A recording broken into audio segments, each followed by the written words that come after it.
Bismillahir Rahmanir Rahim. Assalamu alaikum wa rahmatullahi wa barakatuhu. All of us grieve at some point in our lives when we lose those who are beloved to us. And grieving around the world takes different forms. If we go to different countries and examine different cultures, we'll find that the grieving process itself does differ. Some communities celebrate the people who have passed away, others pray for them, others have grand occasions in their memory. All of that are different manifestations of the grieving process. In Islam, of course, we have a procedure which has been prescribed for us by Allah and the Prophet sallallahu alaihi wasallam. And although there are certain rules, generally there are certain principles that also need to be abided by. In terms of guidance from the prophetic sunnah of the Prophet sallallahu alaihi wasallam, we are advised that the grieving process in Islam is 3 days. And for a widow, it has been specified in the Quran Sharif as 4 months and 10 days.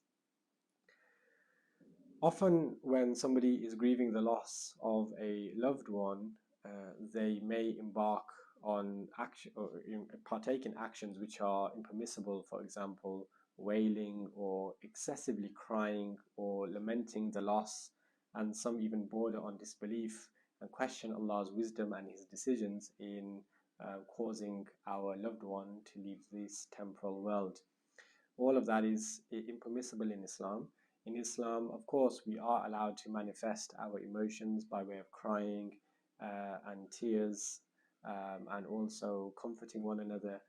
This is all very natural, and Islam is the religion of nature, and therefore natural reactions and emotions are not discouraged or prohibited in any way, shape, or form.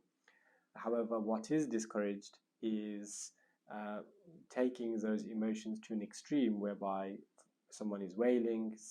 In some cultures, people rip their clothes and shouting and screaming. All those things are not encouraged and are certainly not allowed in Islam. There are other etiquettes which are associated with the mourning and grieving process. And there are certain actions which are recommended.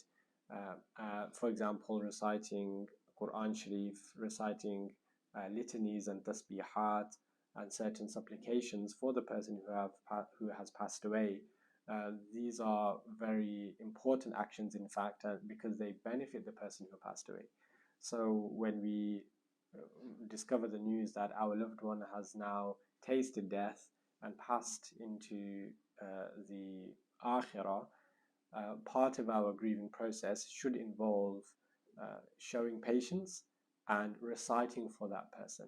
What we will find is that then that gives us comfort in our hearts, and in that we know and have yaqeen, certainty, in the fact that we are reciting something which will benefit that person in their grave. And so that's also very important for us to do.